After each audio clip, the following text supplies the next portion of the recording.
Salut tout le monde! Il y a quelques jours j'ai lancé plusieurs offres, plusieurs promos et un concours pour les 1 an du blog. Le concours est maintenant terminé, j'ai annoncé normalement ce matin le ou la gagnante sur Instagram et je lui ai sûrement envoyé un mail, donc vérifiez vos mails, vos spams, tout ça si vous voulez recevoir votre gain et voir si vous avez gagné. La promotion des 1 an continue, ceci étant dit, puisque vous avez le droit à un méga pack avec toutes mes formations et mes mini-cours à moins 70%, ou un bon de promo à moins 40% si vous voulez juste vous prendre une formation. Et je rappelle aussi que ma formation e-book, qui est normalement pas vendue en ce moment, est exceptionnellement de retour pour une semaine pour, encore une fois, fêter les 1 an du blog. Je vais la resupprimer une fois que ce sera terminé parce que j'ai plus du tout envie d'avoir cette formation en produits réguliers. Mais là, pour les 1 an, je me suis dit que c'était l'occasion de la ressortir pour ceux d'entre vous qui auraient bien aimé se la prendre. Et du coup, elle profite bien sûr de la promotion qu'il y a sur tout mon blog, donc mini-cours, coaching, formation, vous pouvez prendre ce que vous voulez. Vous avez moins 40% avec le code 1 an à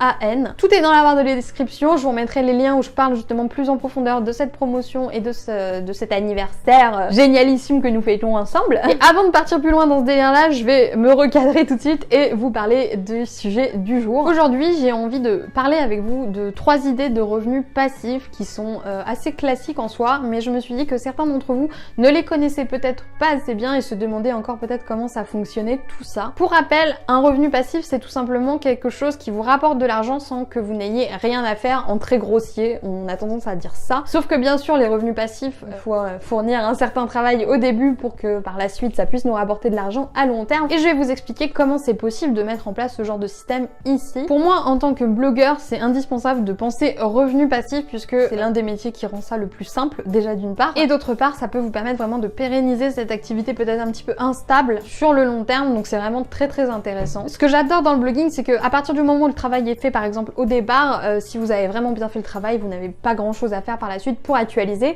et c'est comme ça que je vois les revenus passifs. Pour moi, revenus passifs, ça veut pas dire ne rien faire, ça veut dire avoir moins de choses à faire pour plus de résultats. L'objectif vraiment des revenus passifs, c'est pas de gagner de l'argent rapidement. Si c'est ce qui vous intéresse, j'ai justement sorti un article complet hier sur mon blog où je vous explique comment gagner rapidement de l'argent sur internet. Donc si c'est plus ce thème-là, plus cette idée de rapidité qui vous intéresse, n'hésitez pas à aller jeter un coup d'œil, l'article sera dans la barre de description. Ici, je vais parler long terme. Les revenus passifs, c'est quelque chose à mettre en place pour du long terme. Ça sert à rien si vous avez prévu de faire votre blog 2 mois, quoi. Et du coup, je vais attaquer tout de suite avec les 3 idées dont je vais vous parler. Premièrement, le plus logique, le plus connu, l'affiliation. L'affiliation, qu'est-ce que c'est? Vous allez tout simplement proposer des produits payants de manière plus ou moins prononcée à vos lecteurs, et ce ne sont pas vos produits, mais vous allez toucher une commission sur la vente. La plus grosse régie d'affiliation à ce niveau-là, je pense que c'est Amazon qui vous propose, du coup vous pouvez faire de l'affiliation pour Amazon, et vu qu'il y a beaucoup de choses sur Amazon, vous allez sûrement trouver votre bonheur. Le petit point faible d'Amazon, c'est que c'est 5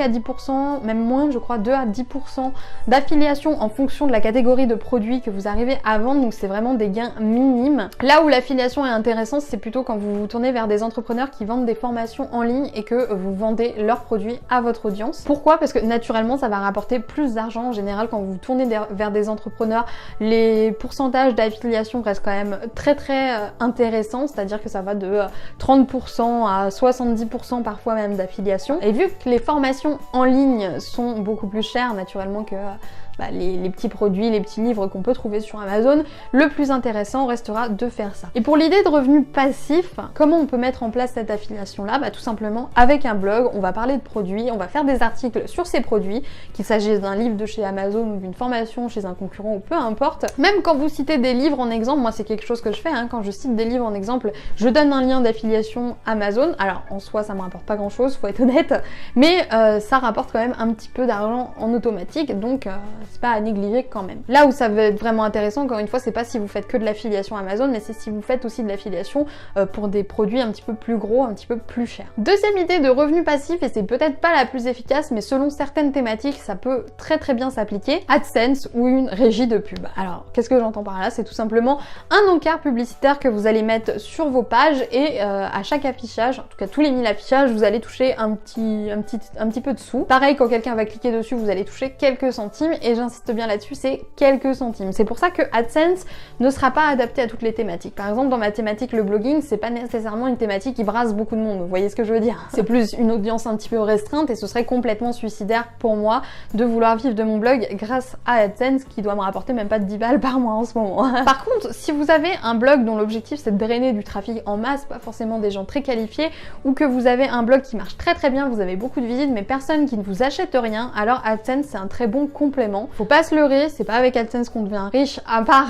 si on a des tonnes et des tonnes de visiteurs, mais si vous avez un blog comme ça, avec des visites, avec du trafic, mais avec un trafic froid quelque part, des gens qui n'ont pas envie de vous acheter des produits, le plus simple et le plus logique c'est de mettre en place un affichage de pub, comme ça au moins vous y gagnerez peut-être un petit peu quelque chose, même s'il faut pas se leurrer, ce sera pas non plus un salaire décent avec AdSense. C'est quelque chose qui m'a toujours fasciné, pourquoi? Parce qu'une fois que vous mettez en ligne votre article avec les encarts de pub, si l'acquisition de trafic se fait par Google automatiquement, etc., finalement l'argent rentre plus ou moins automatiquement. Pour moi c'est un bon système de revenus passifs si on cherche du trafic en masse. Vous savez, si jamais on fait par exemple des sites comme BuzzFeed où on va un petit peu parler de tout, où l'objectif clairement c'est pas de vendre à une audience ciblée mais de brasser le plus de monde, dans ce genre de cas AdSense peut être très intéressant et je vous conseille d'essayer parce que moi à l'occasion j'aimerais vraiment faire un projet axé là-dedans pour voir si c'est possible d'en tirer quelque chose. Ceci étant dit, c'est à prendre avec des pincettes, AdSense n'a jamais été le moyen le plus rémunérateur de vivre de son blog. Troisième astuce, ma préférée, vous l'avez vu venir depuis le début j'en suis sûre, vendre tout simplement des produits numériques, donc qu'il s'agisse d'e-books, de formations, de podcasts, peu importe.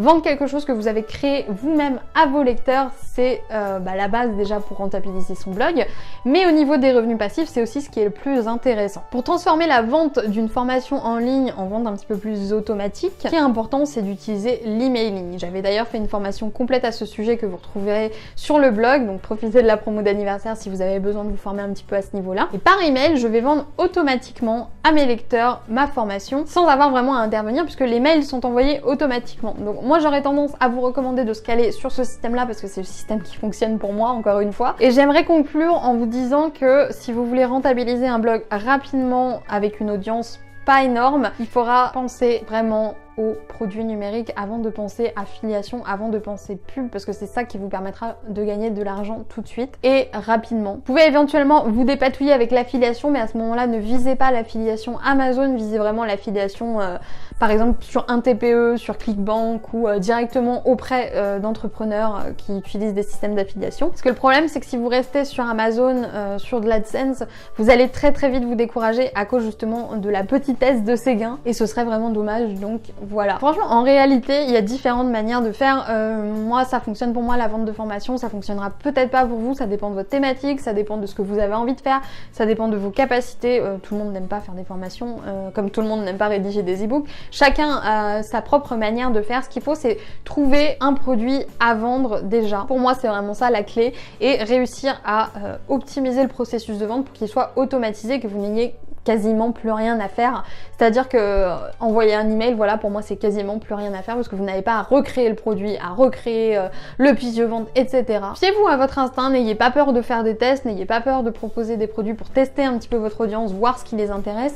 N'oubliez pas non plus d'utiliser le sondage pour en savoir plus sur les envies de vos lecteurs et vous verrez que à un moment donné, vous trouverez le bon produit, le produit qui correspond à vos lecteurs et celui qui vous permet de rentabiliser votre blog en générant souvent par la suite des revenus passifs. Donc voilà, est-ce que vous avez d'autres idées, d'autres astuces? C'est vrai que quand j'ai fait cette vidéo, je voulais vous proposer des exemples un petit peu plus originaux, mais j'en ai pas trouvé parce que même là, l'affiliation et AdSense, j'ai vraiment hésité à vous en parler parce que c'est pas vraiment des choses qui rapportent beaucoup d'argent. Il faut vraiment un trafic colossal la plupart du temps et pour moi, quand on n'a pas un trafic colossal, le plus rentable, ça reste les formations, les e-books, bref, tout ce qui est produit numérique qui vous coûte rien à produire. Et suivez votre instinct, essayez, faites des tests, faites des erreurs, c'est comme ça qu'on apprend. Et n'hésitez pas à me dire si vous avez des astuces, des conseils ou des idées supplémentaires pour gagner des revenus passifs avec un blog. Je sais que c'est quelque chose qui fait rêver, je pense qu'on en fait un petit peu tout un pataquès des revenus passifs alors que c'est quelque chose qui peut se faire assez naturellement en soi. En tout cas moi je me suis pas vraiment dit oui je veux des revenus passifs et ça s'est plus installé graduellement on va dire. Donc je vous laisse l'espace commentaire pour débattre un petit peu de tout ça plus en profondeur. Je vais vous laisser là,